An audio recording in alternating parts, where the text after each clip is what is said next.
హిందూ చైతన్య వేదిక ఆధ్వర్యంలో ఏఈ కుటుంబం ఆత్మహత్యకు కారకుడైన సాదిక్ ఖాన్ ను కఠినంగా శిక్షించాలని కోరుతూ చలో కాకినాడ కార్యక్రమాన్ని చేపట్టినట్లు హిందూ చైతన్య వేదిక కన్వీనర్ కంచుమర్తి అప్పాజీ తెలిపారు. కాకినాడ హిందూ చైతన్య వేదిక కార్యాలయంలో మీడియా సమావేశం నిర్వహించారు. సమావేశంలో హిందూ చైతన్య వేదిక కన్వీనర్ కంచుమర్తి అప్పాజీ మాట్లాడుతూ ఈ నెల 24వ తేదీన ఏఈ కుటుంబం ఆత్మహత్యకు కారకుడైన సాదిక్ ఖాన్ ను కఠినంగా శిక్షించాలని చలో కాకినాడ కార్యక్రమాన్ని నిర్వహిస్తున్నట్లు తెలిపారు.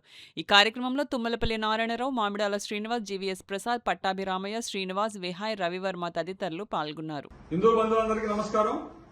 ఈ నెల 16వ తేదీని లవ్ జిహాద్కి బలైన నూకరాజు గారి కుటుంబానికి న్యాయం జరగాలని హిందూ చైతన్య వేదిక చెలో కాకినాడ పిలుపిచ్చింది.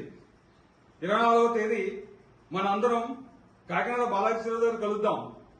లవ్ జిహాద్ ఉగ్రవాది సాదిక్ ఖాన్ ని కఠినంగా శిక్షించాలని, ఇలాంటి దురదృష్టకరమైన సంఘటన మరే హిందూ కుటుంబంలో జరగకూడదని భావిస్తూ మన అందరం కలిసి కదిలి మన చెలో కాకినాడ కార్యక్రమంలో పాల్గొందాం.